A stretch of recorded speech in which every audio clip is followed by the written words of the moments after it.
皆さんこんばんは。ショートフィルムフェスティバルアジア代表を務めております別所哲也です。昨日アワードセレモニーを終えまして、普段とは違う形の映画祭を皆さんと分かち合うことができました。本日はクリエイターズジャンクションパートナー with エクスペリアと題しまして、映画監督の川瀬直美さん、そして常田大樹さんお迎えをしてお話を伺っていこうと思っているんですけれども、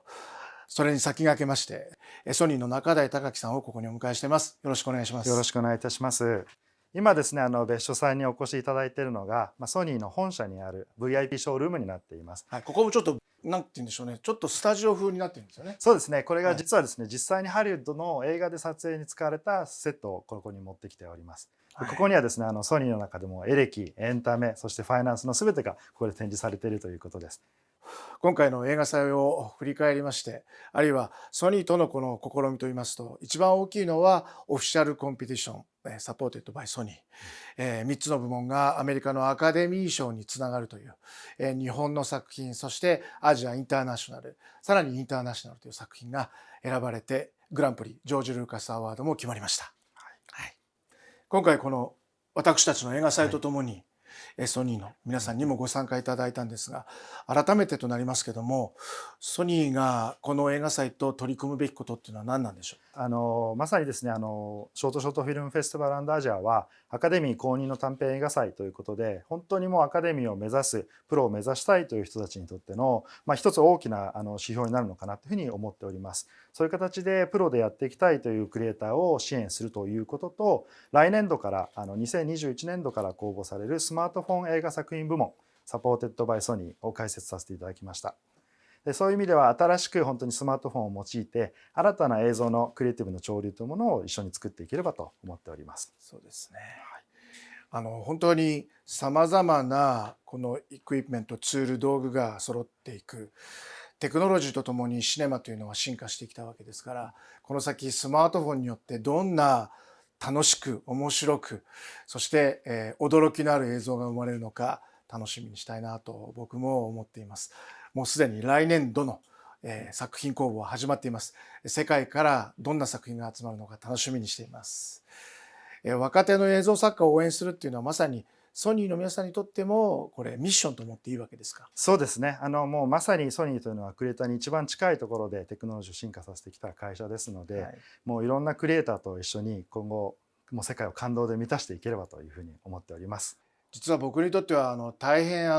嬉しいことなんですけれども、ショートフィルムに出会ったのがロサンゼルスのカルバーシティにあるソニーのスタジオだったんです。はい。それがきっかけになって1997年アメリカ・ロサンゼルスで10本のショートフィルムをソニーのスタジオで見たところからこの映画祭はスタートをしています。その後ジョージ・ルーカス監督に応援をいただき、一年一年時間を重ねてきたわけなんですけど、ソニーのカルバーシティのスタジオどんどんまた大きくなってますね。そうですね。今でもベノムの新作だったりゴーストバスターズアフターライフの編集が続いているように聞いています。はい、そのゴーストバスターズの監督なんですけれども、ジェイソン・ライトマンという監督なんですが、実は僕たちの映画祭に参加いただいて、はい。そしてその後アメリカに戻られてさまざまな映画を撮られてアカデミー賞の常連にもなった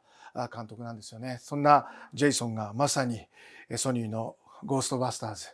新作を撮って日本そして世界中に彼のクリエイティブが広がることを大変嬉しく思ってます。それはすごく楽しみですね。本当にまさにジェイソン・ライトマンさんのようにショートフィルムフェスティバルを登竜門として、アカデミーだったりハリウッドに飛び立つようなクリエイターがたくさん育ってくれるといいなというふうに思っております。僕たちもこの映画祭を通じてゲートウェイフェスティバルとしてまさにアメリカのアカデミー賞に、そして世界中にここに日本に集まるソニーの皆さんと共に届けられるそんなクリエイターの皆さんを応援していきたいなと思っています。ちなみに中台さんは実はクリエイターでもあられて、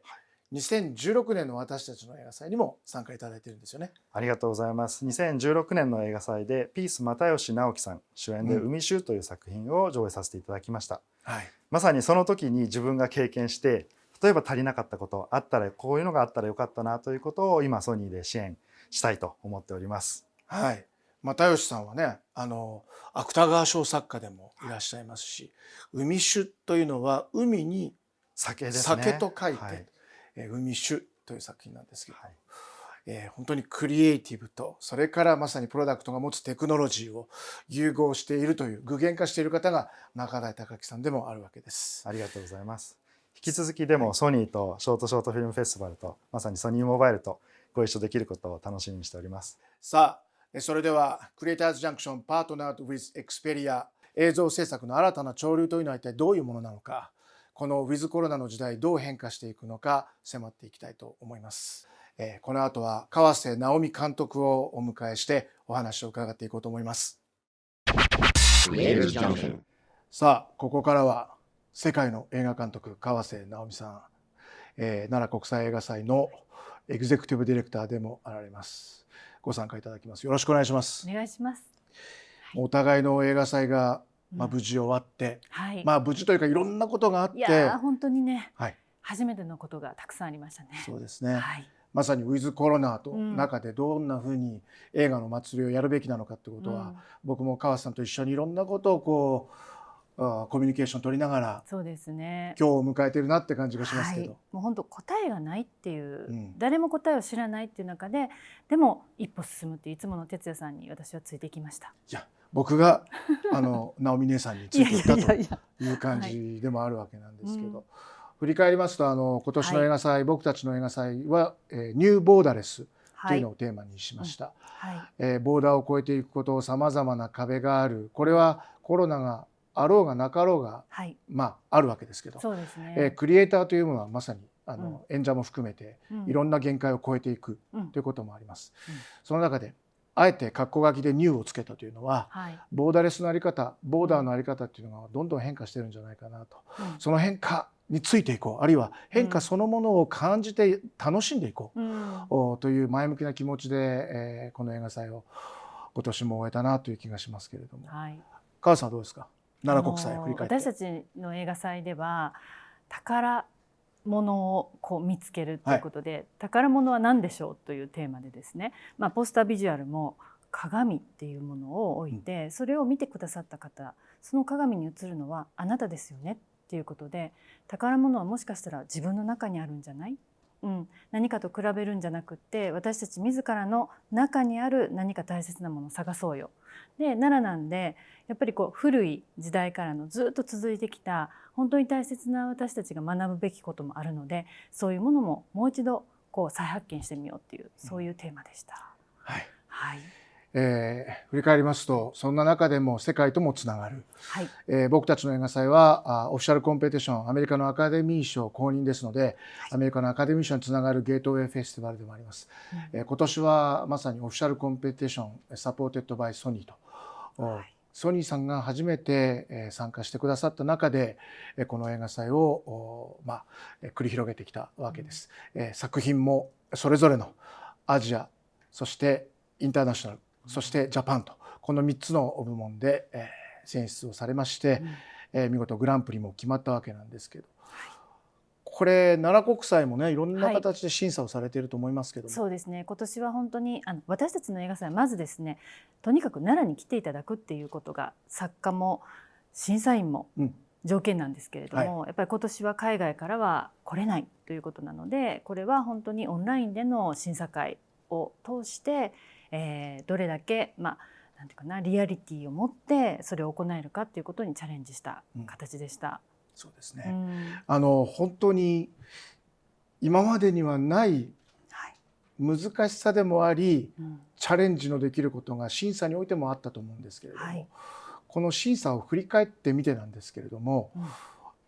川瀬さん自身はカンヌ映画祭でも審査をされているというご経験がありますから、審査をする上で大切なことっていうのはまさに今ご覧になっている方すごく知りたいことだと思うんですけど。そうですね、私はカンヌでも、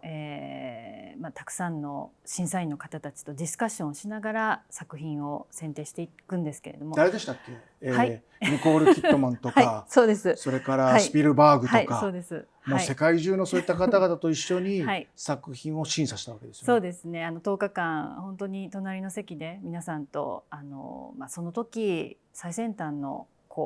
時代の空気とかそういうものを吸って作り上げられてきた作品を見たんですけど、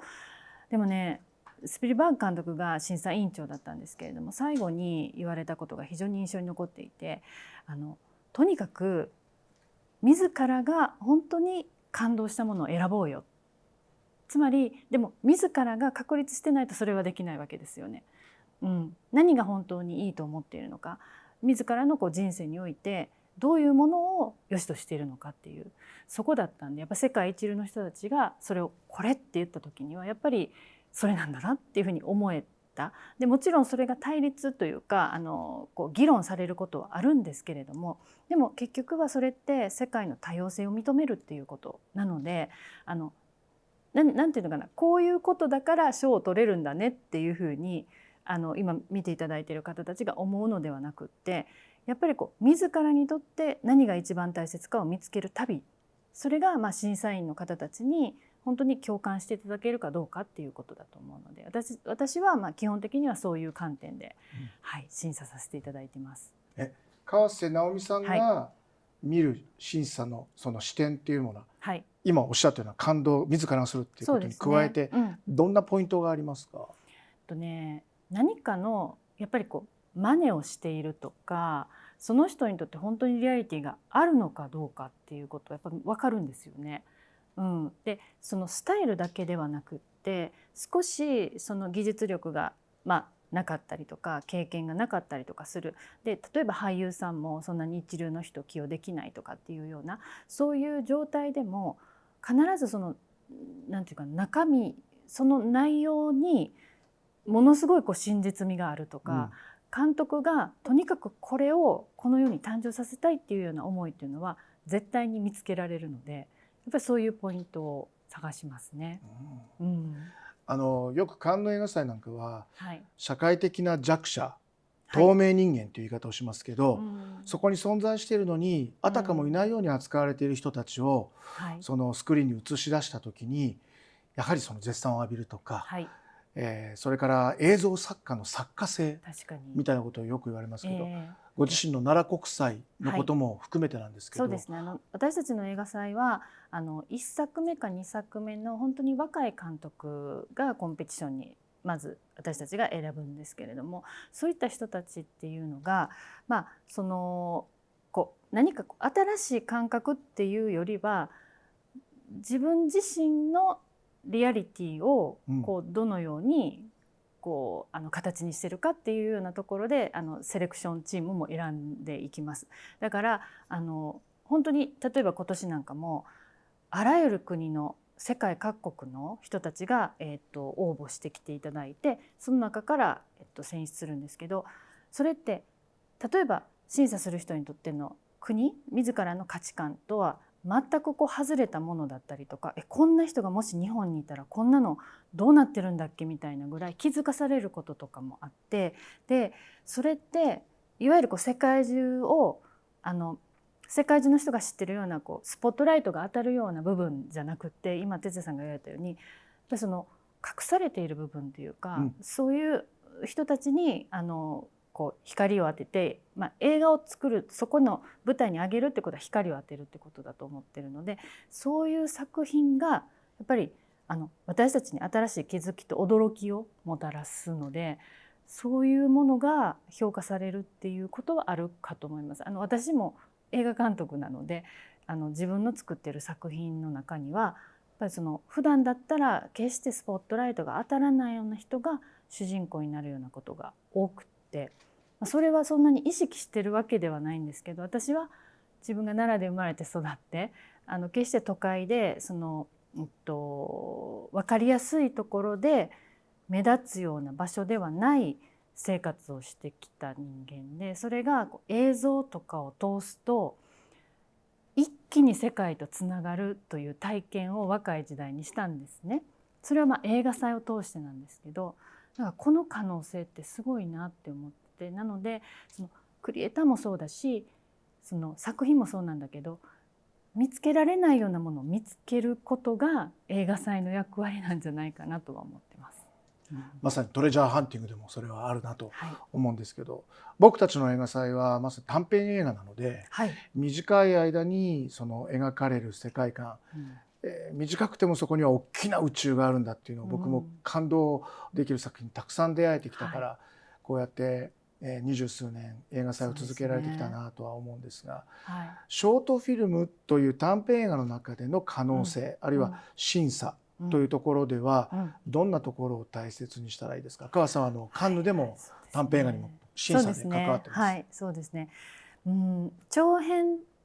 だとやっぱり起承転結の部分をある程度描けると思うんです。とはいえ一つの人生を描く場合は2時間だったら2時間の中にそれをどれだけこう詰め込めるかっていう、そしてその感動のピークをどこに持ってくるかっていうことはすごく重要になってくると思うんですけど、短編の場合やっぱり30分以内、20分ぐらいのその世界の中で描かれるのはおそらくその1シチュエーションぐらいでしかなくって、でもその中にこれまで歩んできたその主人公の人生が見え隠れするだったりとか、このラストシーンの後にどういう展開がこの人たちの人生には起こってくるだろうみたいなことがやっぱり垣間見えるものが優れているというふうに思いますね。もう本当短編映画って日本だと短歌とかそれから俳句ってあるじゃないですか。まさに見えざるものを想像させる部分っていうか伸びしろというか、今ここに映っているもののそのフレームの外をどう想像させるかとか、映ってできた7分の物語の先にどういう想像力があるかみたいなことっていうのが、僕は個人的にすごくワクワクするんですけど。なんか私も実は哲也さんを主人公にした短編を作ったことがあるんですが、あれは本当2日ぐらいで撮影したんですけれども、なんかかけた時間っていうよりはやっぱりそこで何が起こるかを楽しむっていうことで短編を作ったんですけども、なんていうのかな、とても難しい分野だと思いますけれども、これから非常に伸びてくる分野なんじゃないかなっていうふうに、哲也さんがこの20年の間にすごいたくさんの活動を通して短編映画を広めようとされているというところが今の今回のコロナ禍において一気に広がる可能性があるなっていうふうに感じてます。今回もグランプリが決まりましたジョージ・ルーカス・アワード、そしてそれぞれの部門の作品っていうのは色合いっていうのがあると思いますけど、川瀬さんからご覧になって、アジア的とか日本的、あえてそういったことでくくっていいのかどうか分かんないんですけど、審査をしていく過程でカンヌ映画祭でも、奈良国際でも、あるいはこのショートでも、何か感じることっていうのはありますか？やはりまだまだ日本人の方がショートフィルムに対して認知度が低いっていうことと、そこで作られる作品のクオリティがまだまだ世界のクオリティに比べるとちょっと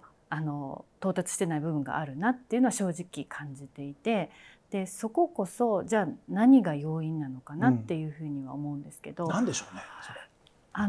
おそらくジョージ・ルーカス監督も短編作られてたりとかして、そして長編監督になられている、でカンヌの学生映画部門でもやっぱり長編ではなくて短編から始まって長編を作れる監督になっていくっていうような、そういうなんか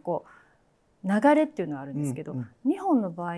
おそらくそれを発表できる場みたいなものがまだまだ少ないのか、で、それを比べる場も少ないというか、なのでなんかこれからすごく今先ほど私が言った広がる可能性があるっていうのは、もっともっとショートさんが選ばれた本当に今年のクオリティの高い短編を見ていただいて、自分たちにもこの可能性があるんだなっていうふうな感じてどんどん作るっていうことが必要なんじゃないかなとは思いますね。そうですね、とにかく恐れず作ること、そしてそれを人に見てもらっていろんなことを言ってもらうこと。そうですね、もう僕ら俳優もそうなんですけど、そこでいろんなことを吸収できますよね。そうですね、今年ちょっと受賞作とかいくつか見せていただいてるんですけど、私が審査をした時よりもクオリティ高くなってますね。そうですか。ショート。嬉しいです。世界中のショートフィルムメーカーの皆さん、ぜひ来年もご参加いただきたいなと思うんですけれども、来年に向けて改めて川瀬直美監督ははいどのような動きをされるんでしょう。今年の奈良国際で賞を取った方は来年作品を取るってことそうですね、奈良国際映画祭ではナラティブと題しまして、その私がプロデューサーとして参加し、その監督が奈良で映画を撮るという権利をお渡しいたしますので、その制作に入ります。で奈良の場所っていうものは、田舎なので、ほとんどそういう意味ではこうスポットの当たる部分ではないんですけれども、とても素敵な、風景とそして素敵な人々が生きているということで、そことそのどこの国の監督かっていうことなんですけれども、日本人ではない誰かが、はいそのコラボレーションしていくっていう、うんこれからやっぱりそこはもう本当ボーダーレスでなんか対話をしながら新しい世界を作っていってもらえるのかなと思って、はい、それにも力を入れていきたいなと思っています。はい、そしてショートショートフィルムフェスティバルの方はですね、アメリカのアカデミー賞につながるということで、今回受賞された作品を推薦を差し上げて、アカデミーでどのように、アメリカでどのように評価されるのかを皆さんにも楽しみにしていただきたいですし、2021年ぜひ皆さんショートショートフィルムフェスティバルにご参加ください。本日のスペシャルゲストをお迎えしました、キングヌーでご活躍の常田大樹さんです。よろしくお願いします。わお願いします。お願いします。会いたかった。ほら、もうそこからですね。川瀬さんがずっとお会いしたかったと。そうなんです。なんでまた。いやいや才能あるし、才能あるし。すみません。素晴らしいし音楽の虜ですよね音楽。ありがとうございます。うんちょっと今日場違いな気がしてるんですけど。なんでですか。大丈夫ですかね。はい映像のお話ということいやいやでもね映像もねいろいろご自身で。で。もう本当素人みたいなもんなんで。いやよろしくお願いします。えーお手柔らかに。もちろんです。お手柔らかにお願いしまお手柔らかにす。はい。今日はクリエイターの可能性について、クリエイターって今どんなことを考えて、どんなことに向き合っているのか、どう世界とつながっているのかっていうお話がお二人とできたらなと思っていますので、よろしくお願いします。改めてというか、今年を振り返っていく、あるいはこれから現在進行形でもコロナっていうことに関しては避けて通れないと思うんですけど、常田さんはウィズコロナの時代というか、こういう状況になってクリエイターアーティストとして今どんな風に世界が見えてます？どんな風に世界が見えてますか。あんまり自分個人的には変化とかはあんまりないんですけど、ただ普通にプライベートでね友達に会えなくなったりとかっていうような、なんていうのかな、未だかつてないストレスといいますか、そういうのは感じてますけど。いわゆる人とのコミュニケーションがなかなかうまく今までのようにはできないなっていう感じっていうか、マスクしなきゃとか、今もそうだけどちょっと離れて距離を置かなきゃとか、距離を置くって一番嫌なことだと思うんですよ、クリエイターとしては。なんか人間としてもそうだけど、人との距離を壊していくっていうか、人の中に入っていく、あるいは人とつながろうとすることがすごくエンターテインメントだったりアートだったりするから、そうですよね。その辺川瀬さんはコロナ時代なんか不都合を感じたり。はい、映画祭を私もやっているので、哲也さんと一緒にちょっと悩み事みたいな感じでねお話ししたりしてましたけど、春先がきつかったね。なんかこうコロナでみんなが緊急事態になっていって、どんどんエンターテインメント業界この発表の場がなくなっていってる時に、私たちどうしたらいいんだろう、何かしたいって思うじゃないですか。何かしたい人間でしょ、私たちね。その通り。だけどできないわけですよ。そうすると、いろんな疑心暗鬼がこう蔓延していって、人たちの心の中に闇みたいなものが増えていって、でなんかギスギスしてきて、でそういうところに例えば音楽だったり映画だったりとか、その光みたいなものを届けたいのに届けられない。だけどおそらく大工君のね世代っていうのは配信とかをすごくちゃんと使ったりとかして、ミュージシャンの皆さんもすごく新しいその発表のあり方っていうのを探ってらっしゃったなと思うんだけど、私たち映画祭もなんかやっぱり映画館空いてほしいけど空いてない。だから配信でみんな作ったりとかして、その発表の場を自ら創出したりしてたんですけど、それでもね会いたくなるよね、人にね。いわゆるリアルに会いたいなっていうのをこうできないから、まあ、ネットを通じてっていう、でもそこでもすごくいろんな発見もあると思うんですけど、常田さん自身はこの半年ぐらいってじゃあ作曲活動を中心にされたって聞いてるんですけど。そうですね、あんまりそこへの苦はないタイプではあるんですけど、とはいえっていうし、その先ほどねおっしゃられたアウトプットの問題もそうですけど、やっぱりライブが年内できないんじゃないかみたいな、ことまで行き出すとちょっとね、実際にものを作るっていう意味で言ったら作れるけど、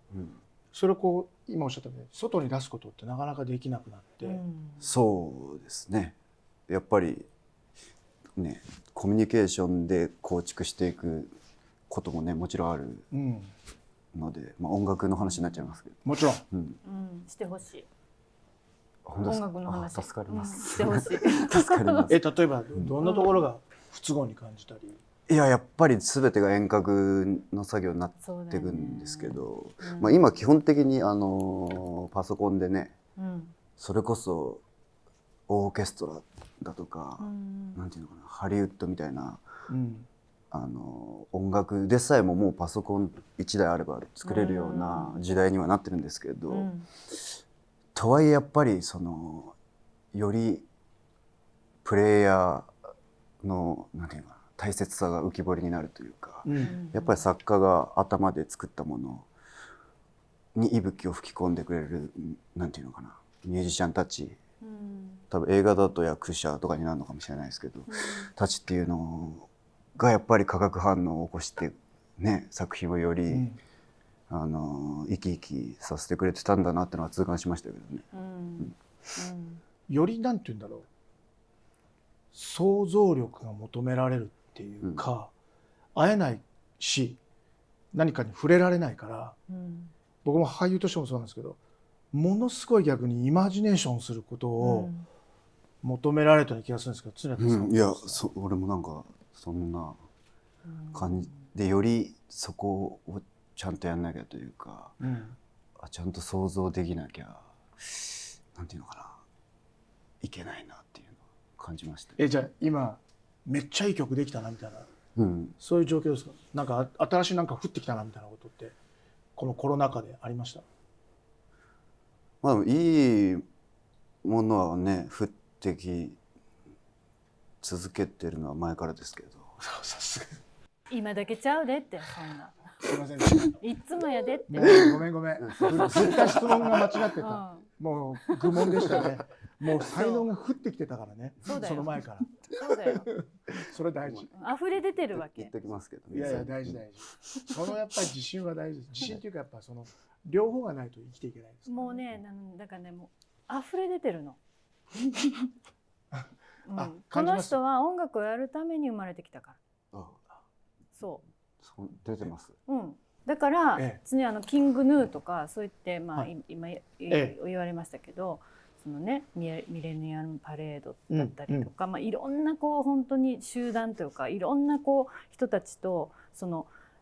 さっき大工君は化学反応って言ったけど、私は発酵って呼ぶねんけど自然にそれらがこうぐわーってなんかこうね膨らんでいくんだよね。なんかそういうのの中心核にいるような気がするよ。いや、あれです。映像の世界ともつながっていることは常田さん自身はご自身では言いにくいかもしれないけれども、音楽もそうなんだけども表現としてはいろんな表現をテクノロジーも含めてチャレンジしてるじゃないですか。これはチームを持ってやってるんだけど、これもともとどうしてそういう方向に行こうと思ったんですか？やっぱりもう本当ね、ミュージシャンなんてできることがたかが知れてるというかで、やっぱり映画とかへの憧れっていうのは昔から持ってて、子供の頃から。で、ルイ・マルの「死刑台のエレベーター」って映画をトランペッターのマイルス・デイビスがなんか即興で劇伴つけてたりとか、音楽の歴史とも結構密接にっていうかルイ・マルイって死刑台のエレベーターいくつっていう。いや俺もうあの人すげえ好き。あの人すげえ好き。すごいね。っていうか本当私はご両親が本当にすごいこうある意味英才教育。ああ、それはご家族と見てってことなんですか、それとも自分でもこまあでも両親もねピアノ弾きだったんで、うん自然といろんなものは見てましたけど、うんまあでもやっぱり映画の音楽っていうものはすごい、なんかロマン、まあ、映画自体にすごいロマンを昔から感じて私ます。本気でやってほしいんだけど。音楽を私の映画の。ぜひぜひ本当？う公開でオファーいや私本当に思ってて連絡取りたかったんだけど、ほらこの業界っていろいろあるじゃない、段階が踏まなきゃいけない段階なるほどだからもう今日は直接ね、公開で、すごいでしょう。はいこの先はソニーミュージックさんに取っていただいてぜひよろしくお願いいたします。でも本当僕は今日の出会いが新しい何かクリエイティブを生むんじゃないかなってワクワクしているし、今ご覧になっているいろんな映像やクリエイティブなアーティスティックなことをやりたいと思っている人たちが何かヒントを得たいなとうんきっと思っていると思うし、はいこのコロナ禍においては本当にコロナ映画祭っていう映画祭が生まれたりして、うんいやなんかクリエイティブな人たちって皆さんもそうなんだけれども、僕も含めて何かそこでできること絶対あるはずだっていう知恵を絞り出すっていうか、その力こそがクリエイティブなんだなと思ったりするんですけど、今日はですね、はいここに実はまあこれも本当に今ならではというか僕たちも試行錯誤でやってるんですけど、いろんな人たちと距離を超えてここのここまさに東京にいなくてもつながれるということで、そうですね。お二人の方とはい。つながっております。まずはスペインで映像クリエイターをされていますペドロ・コランテスさん、そして中学生の映画監督で池田修二さん、中学生。つながってますかね。こちらには見えてますけど、こんにちは。Hello. Hello. こんにちは。You speak Japanese as well? Very little. 日本語喋れるんですね。すごいちょっと話せます。いや、だいぶ話せる。池田さんはどこから？はい、こんにちは。私は熊本からリモートでさせていただいております。よろしくお願いしまどうす。ぞよろしくお願いいたします。まずペドロ・コランテスさんなんですけれども、あと3年という作品がありまして、これもひらがなでね、あと3年と日本語ですよ。ね。2018年のインターナショナルにノミネートされているそんな方で、実はベネチア映画祭のカレッジシネマ企画という選ばれてまして、ご自身初の長編映画先日終了しましたベネチア国際映画祭で上映されているという方です。で池田修二さんの方は「おかえり太郎」という作品があって、こちらはまさにショートフィルムフェスティバル今年の U25 アンダー25、25歳以下の部門でノミネートされているという方なんですけれども、ペドロさんの方からまずお話を伺いたいんですけど、ご自身の自己紹介も含めて今どんな作品あるいはどんなことをされてますか、教えてください。Yeah, so I'm Pedro Collantes from Spain. I'm a filmmaker. I participated at the Short Film Festival a couple of years ago with a short film as Tetsuya Besho-san mentioned. Ato-san Nen was the title. It had a Japanese character in it, played by an actor from Japan called Kenji Yamauchi. And I just finished my first feature film under the Biennale College Cinema program, and it just premiered at the Venice Film Festival last week. And so I'm just starting the journey of sharing my first feature and working on the script for what I hope will be the next feature film. ペドロさん、今スペイン何時ですか。そしてこのコロナ禍でクリエイティブって何か変化がありました？ Yeah, well, it's almost noon. It's 11:15 in the morning, and yeah, I mean, this year it's a very complicated year because of, as you know, coronavirus situation. Spain was hit very hard by the coronavirus. So in fact, we were shooting the feature film that just premiered in Venice. We were shooting in the spring, and it was just in the middle of the state of alarm. So it was a very short shoot because it was a micro budget film. we were shooting only for 11 days, and we had to stop to interrupt the shooting after 9 days. So we couldn't complete the last 2 days of shoot. It was very strange change because, you know, when you're shooting a film, there's a lot of frenetic, hectic activity to prepare and also during the shooting. And from one day to the next, everyone locked in the house, and then we didn't know how long that was going to last, and it lasted, as you know, quite a long time. So then when we were able to complete the 2 days of shoot at the end of June, it was a completely different world because then we had all these restrictions and we had to do coronavirus tests before the shoots and wear masks and have all these measures that made the shooting much more complicated. And also we had, in the end, we had less time really to shoot the scenes that were left. お二人はスペインは行かれたことは、私今サンセバスチャンに呼ばれてるんだけど行けないの。サンセバスチャンの映画祭ですね。そう、はい。だからスペインはすごく、サンセバスチャンはじめ、うんバリアトリッドっていうところでやってる映画祭とかでも監督賞をいただいたりとかして、でフランスの次に私の映画を見ていただいている国だと思います。常田さんはスペインスペインはもうパエリア好きくらいですね。スペインパエリア好きっていう話だよ。パエリア好きっていう話、彼の。そうなんそこにそう、パエリア好きっていう話。そうなんですね。I'm very passionate about paella as well. 音楽的にはスペインの音楽っていうのは何かこうつながってこフラメンコ的な。う、そういう世界観とかなんか興味はお持ちだったりとかってあるんですか？でもやっぱ面白い音楽ですよ、スペインの音楽。結構。いいですか？はい。私奈良国際映画祭今年カタルーニャ特集しました。カタルーニャってのはどこなんですか？カタルーニャ地方って言って、スペインの中でも、カタルーニャって言われる地域があって、言語もちょっと違うんだよね。スペイン語じゃない、カタルーニャ語っていうのを使っていて、バルセロナとかね。そうなんですよ。カタランっていうところで、その人たちの国、地域の独立っていうか、そういうのをやっているんだけども、ちょっとなかなか整わないっていうような。そうだよね、ペドロ。Oh, I see. So it was planned for this year then. Yeah. Yes. There's a very active cinema industry in Catalonia, and many good directors coming from there, as you know, like Isaki La Cuesta or Ñaro, and there's many young female directors making their debut films or second, third films that are really strong now. It's a very good trend of filmmakers coming from that area. Yeah. よかった、分かってくれてて。ペドロの方から何か質問したいことがあったらぜひ聞いてほしいんですけど。Oh, thank you. Yes, I would love to ask Kawasunami-san a question. Because I have just finished my first feature film, and I know your first feature film, Moe no Susaku, which was it's a beautiful film. I watched it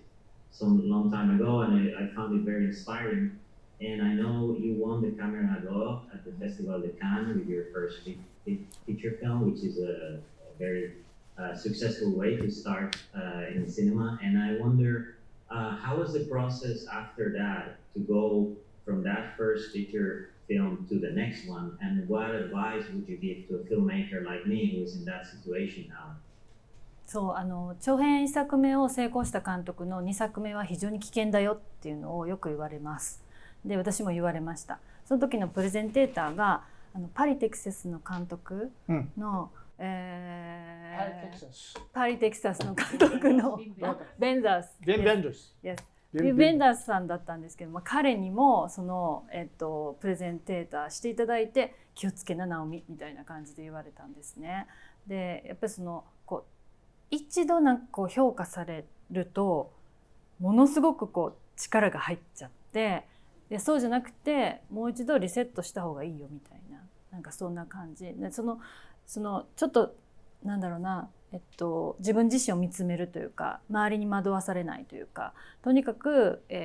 この中から湧き出るものに正直になって作るっていうことがとても大事だと思います。確かに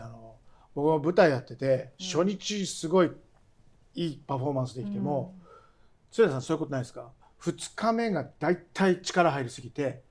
舞台俳優としてもやりすぎちゃったり、拍手もらったところで受けを待ってしまったり、リアクションというものをこう知ってしまっているからこそ、なんて言うんでしょうね、クリエイティブが変容するっていうことがあるけど、鶴田さんそういう経験ないですか？なんだろう、自分が今まで作ってきた世界観が認められると、なんかそれを乗り越えなきゃとか変えてやんなきゃとか、クリエイティブじゃないとこまあでもありますよね。ね、なんかさ今こうやってうなずいてたもん。ねこれって結構きついはきついですよね。そうですね。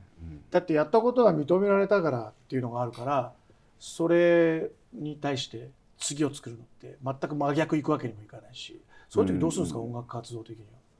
作曲活動、クリエイティブ、なんか旅に出るとか、なんか日常から何するか分かんないアーティストスタンスをやっぱ出しとくっていう。どういうこと？どういうこと？求められてるものをなんかね提示しようとしだすとちょっとしんどくなるんで、なんか自由で一緒だもんね、年ね、27の時だからモアナスザク。あ、そうなんですか。そうで、まあおそらくキングヌーっていうので、紅白出たんだっけ？出ましたね。はい。去年。でなんかそういうふうにすると国民のなんかみんなねバーってなっちゃうけど、きっとそうじゃねえよ、俺の才能はそれだけじゃねえよみたいな。その葛藤はまあ皆さん、ペドロさんももちろんこの先あるんじゃないかなと思うんですけれども、じゃあ続いて池田君に行きましょうか。はい。池田君は熊本にいるんだよね今。はい、そうです。熊本におります。改めておいくつでしたっけ14歳になります。すごい。中中 2？ 今中3ですね。中3になった？はい、中3になったところです。で、短編映画作りは何本目なんですか？そうですね、学校とかで作ってるのを除くと、今が6本目。いつから作ってんの？いつから作ってんの？マジで。ちょっと待って、14歳川瀬さん何してましたか？初恋？またその先聞きにくいことを言うな。14歳は初恋でしたか？そうですよ。あ、そう。2年14歳初恋って。もうちょっと早くないですか？もうちょっと早いよね。ちょっと待って。付き合ったってことよ。これ違う番組もう一回これはこれで川瀬直美の初恋っていうのはまた別コーナーで聞きたいところですけど、常田さんは14歳の頃っていうのは、もう音楽は作曲はしてました？まあ作り出してましたね。お14歳中学生。どんな？結構本当今聞けないようなもの聞きたい。聞きたいわ。まあでも本当にもう視野狭く突っ走るみたいな、あの当時しかない熱量みたいなのが絶対あるんで、いやいい年ですよね。でも14って、いわゆる思春期。思春期じゃ中二男子でしょ。そういうこいとですね。わゆるね、こう中2中3。もうぐわーって突っ走ってるわけだよね。そんな池田君から聞きたいことがあったら質問お願いします。はい。そうですね。まずは自分中学生なので、やっぱ川瀬監督がその中学生とか高校生とか大学生の時になんかこういうことをやってたら今のその、人生観とか映画を作る時に役立ってたなっていうのを振り返って何か思われることがあれば教えていただきたいです。とにかく恋をしてました。いや本気で恋をしてないと本当にそれは作れないから。欲望でしょ。誰かを大好きになるとか、そして本当にそれを大事にしたいとか、自分が思うことをもうぶつけるっていうような形でも、それを認めてくれる周りの環境だったりとかもすごい大事なんだけどね、だけどそこからはみ出したとしても自分の情熱を絶対に曲げないっていうこと、だからそれをやってたので結構はみ出してました。はみ出せとありがとうございます。はみ出せと。そういろんなだとことが思う。だってその作り手がそんな枠の中にそんなはまらなくていいと思うけど、はみ出してるどでみんながびっくりするものとか気づいてなかったこととかに気づくわけでしょ。それってみんなと同じように歩いててもなかなか見つけられないもんね、きっと。う？池田君の次の作品はどんなアイデアで今進行してるんですか？そうですね、まあ、今やっぱりコロナがあって、なかなか思うように映画がうまく撮れないっていうのと、やっぱり14何歳やねんって思うよね。そうですね。思うように映画が撮れるのやばい。そうです思うように撮れないから。はい、どうぞ。あとはやっぱり今受験のシーズンに入っているそうだので、そう、そりゃそう。じゃあちょっと今間を取って、受験に向かって高校受験ってことですね。そうですね。学校とかで浮いてないですか？めっちゃ見てます。めちゃ見てます。いいよ。どんどん浮いてこう。大事ともクリエイティブって。なんかちょっと違うなっていうね。ちょっとどころじゃないと思う。なんか作品もちょっとどころじゃないぶっ飛び感がありました。ありがとう。はい。そうご覧いただいてますよ、川瀬さん。ありがとうございます。はい。それぞれなんかまだ質問したいことっていうのがあったらお聞きしますけど、ペドロさん、池田さん何かありますかYeah, I would like to ask another question to Kawase Kantoku-san. はい。 Because in your filmography, you've made both fiction and documentary films. Yeah. And I find that in your style when you make fiction films has a certain documentary realism feel to it. So I wonder, I'm very curious to know how do you approach the process of casting and also how you approach the process of working with the actors in order to achieve such naturalistic and subtle performances. なんかとにかくその現場の場所にもう俳優であろうとその場所に生活をしてもらったりとか本当に実際の家族のように暮らしてもらうっていうようなことをするので、私の現場は用意スタートで始まる現場じゃなくてもそれの前から始まっていて、俳優たちにはリアルにその人間になってもらってから映画を撮るので、まあ、脚本はあるんですけれどもそこからはみ出るリアリティみたいなのは自然とそこで、はい、作られていくと思います。Thank you. 僕実はね、ショートフィルム川瀬さんの監督出させていただいたんですけど、その服飾デザイナーの役だったので、3冊本渡されてこの本読んで役作ってって言われて、台本なくてほぼそれを読んでから現場に来てくれたらいいですって言われて、このクリエイティブすごい世界だなと。普段台本を読んでセリフを覚えて現場に行くっていう、もちろん役作りするんですけど、この3冊の本から、ファム・ファタールという運命の女性をテーマにしたような作品だったんですが、こういうクリエイティブの世界って音楽の世界即興もあるじゃないですか。ありますね。いや勉強になりますね。即興っていうのは即興ももちろん要素としてはね、特にライブなんかではね、なんかその場の熱をね音楽に込めるっていうのは、やっぱり重要なことというか。ライブで何か変わっちゃうってことある？もうライブはもうかなり自由にやってます。あまり再現というよりはその場のフィールというか。そうなんですよね。確かにこう再現って言葉が出てきたけど、クリエイティブって何かを再現しなきゃいけないけど、今まであるものをただもう一度やるっていうのとちょっと川瀬さん違ったりするじゃないですか。でもやっぱり普段の生き様だと思うけど、どういうセッションできるかってこの人が普段何を考えてるかっていうことからおそらく出てくるものっていうのがあったり、感受性だから相手が何を発してるのかそれを感受性で持って受け止めて何を出せるのかみたいなことだと思うので、やっぱセッションってそういうことだよね。かっこいい生き方をしてる人とやりたいじゃない。まあ、映画とかもやっぱそうなんです。そうですね。そうですね。だからなんかそこまでこう試されるっていう現場に川瀬組ではなるので、俳優たちが本当最初、その現場に入るのに苦労するっていうか、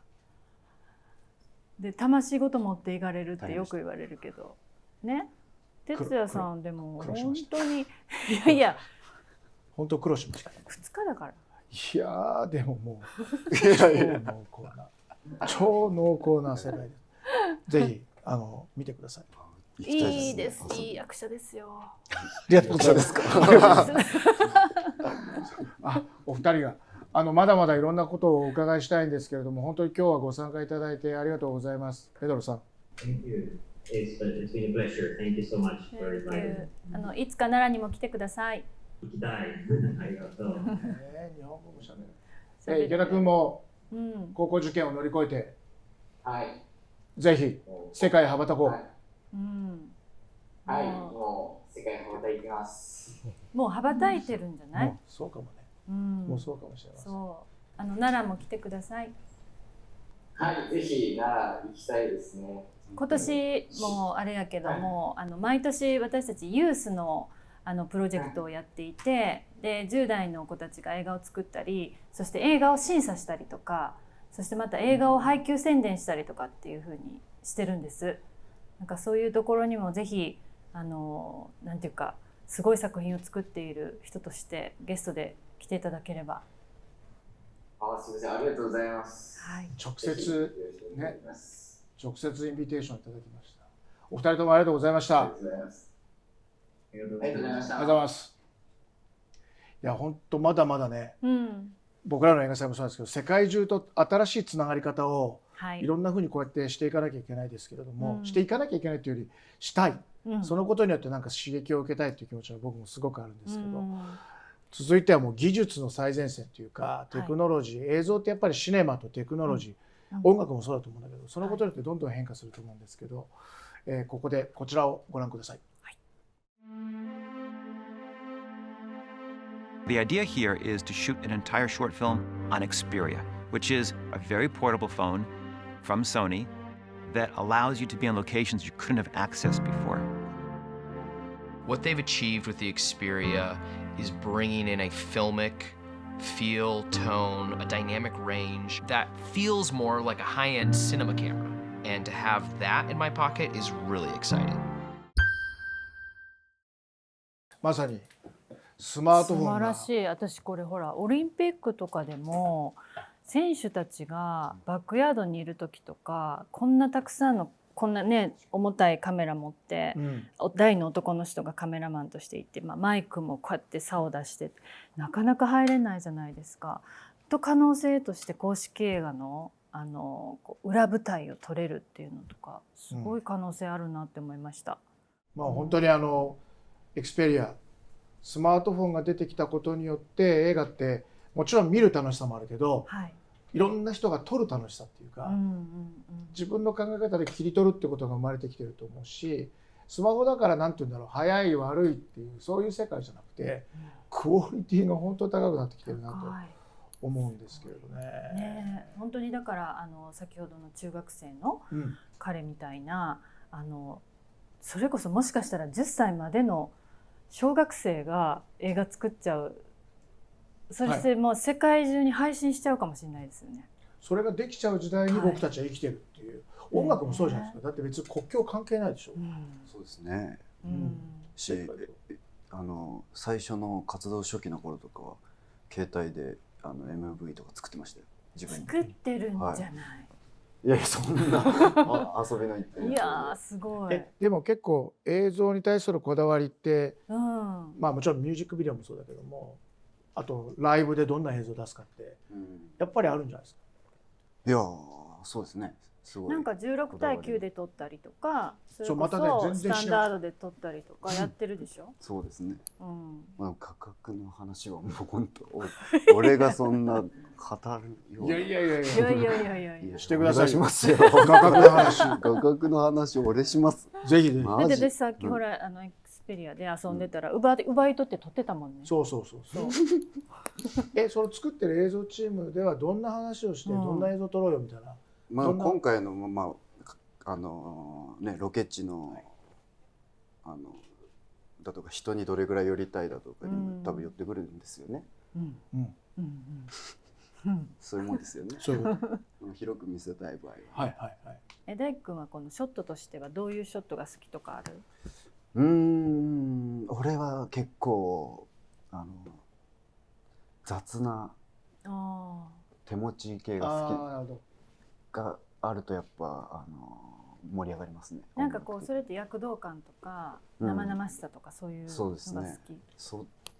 ちと決まったね、バーンってこう決まってる。どっちも好きですね。それがこうバーンって切り替わる瞬間とかかっこいいなみたいな。そうですね。で確かにこうブレがあるこう揺れてる世界観ってすごくそのね、そこにある臨場感とかで、カメラドンって据えるとそこにある映像がズドンとこう自分の中にこう、なんと突き刺さってくるみたいな。そうなんか今の聞いてるとおそらく普段から感情がすごいこうマグマみたいにある人なんだろうなと思うけど、なんかそれを閉じ込められてるようなフレームじゃなくて、なんかこうはみ出しそうななんかそういうのが好きなんだろうね。多分音楽もそういう感じ。ちょっとなんていうのかな、粗さがある方がなんかグッとくる。綺麗に整いすぎないってこと？ただ整ってるのも好きなんですよね。整ってるのも好き。バランスですね。チェロをされていて。そうですね。例えば楽器でいうとピアノとかはね、どんなに汚く演奏しようとしてもやっぱりどうしても12音階って並んでる中の音しか出ないんで、なんていうのかな、どうしても綺麗になっちゃうんですけど、エレキギターとかね、チェロもそうですけど、なんていうのかな、もうそれこそ動的なアプローチができる楽器なので、どっちも好きっていうのはあるんですけど、弦のなんかね、弦の揺らぎみたいなのはやっぱピアノじゃないですけど、ピアノの硬さはね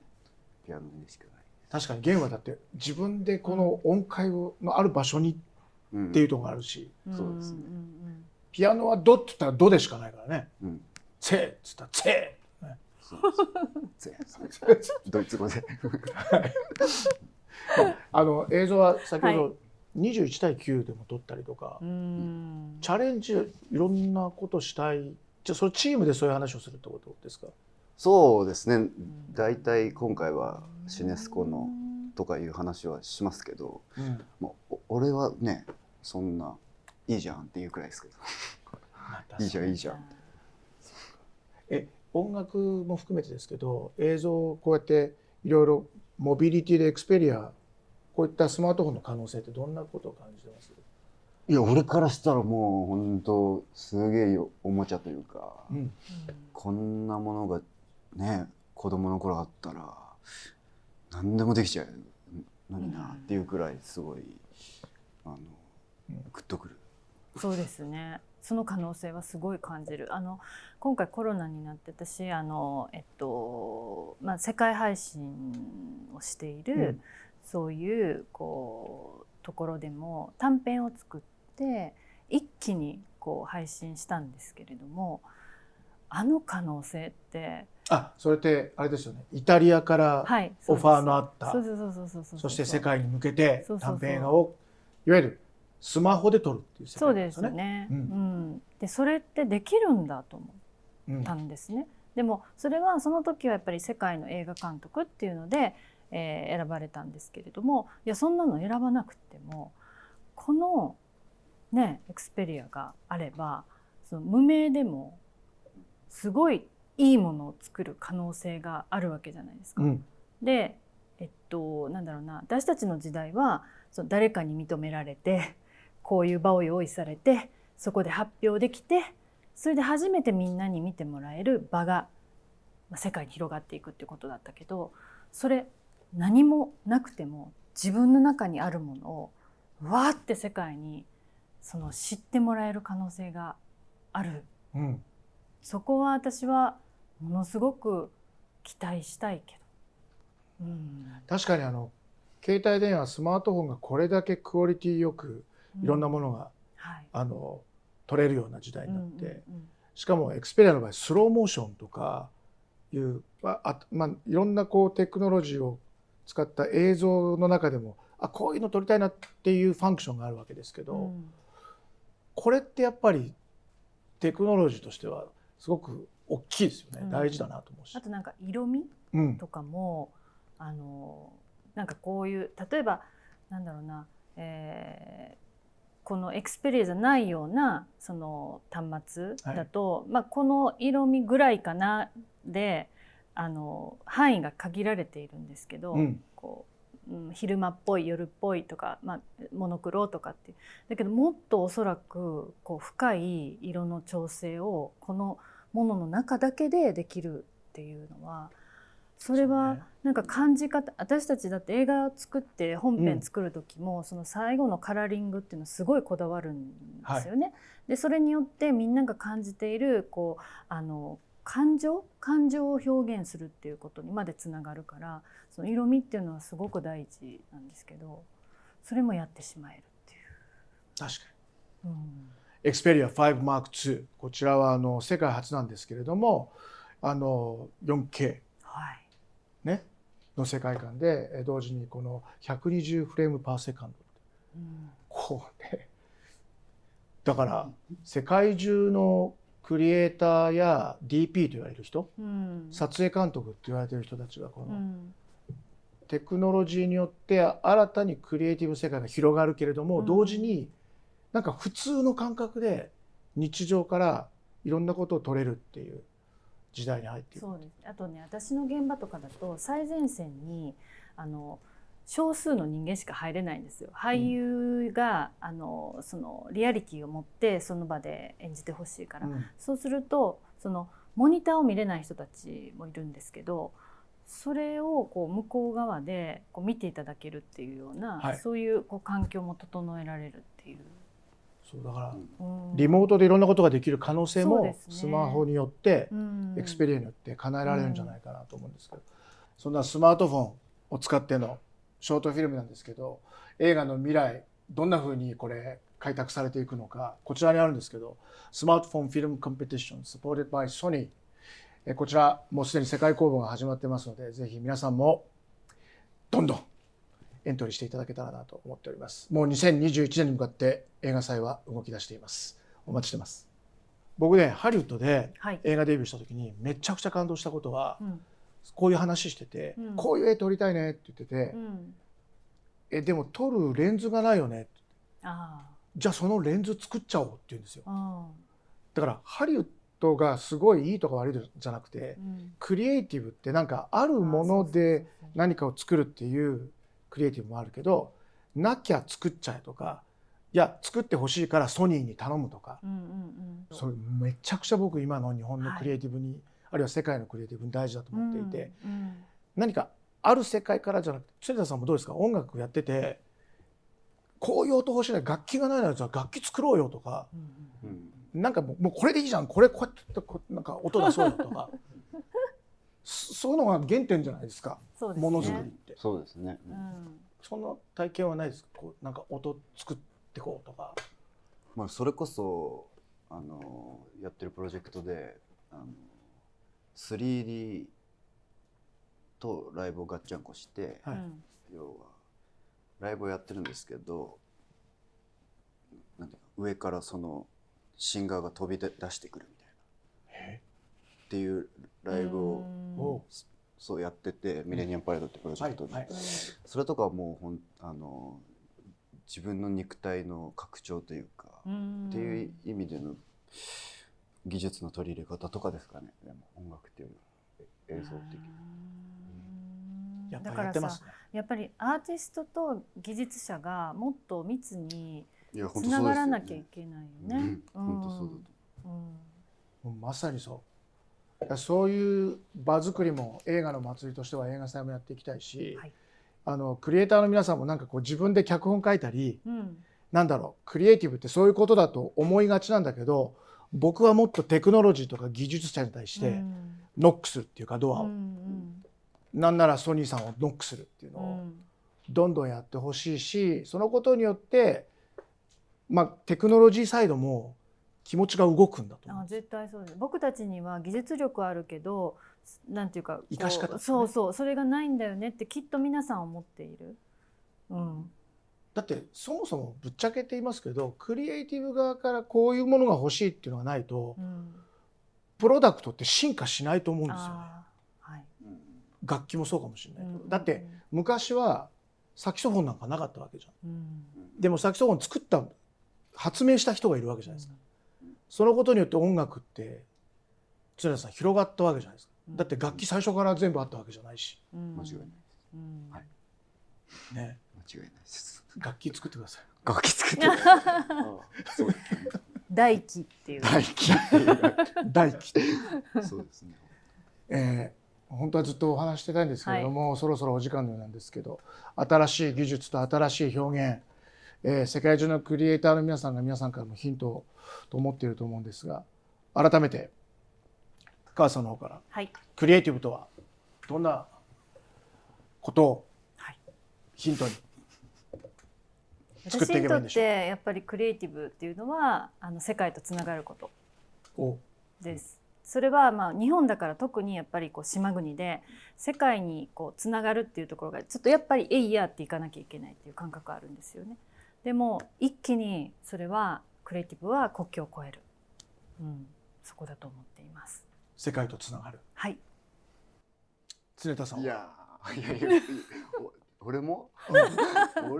いや聞きたい人いっぱい今カメラの向こう側にいますから。いや。本当にそう何かを作って人とつながってこれた人間なので感謝してますね。謙虚なんだけど。クリエイティブとは俺だよ。この二人の前で何も言えない。ち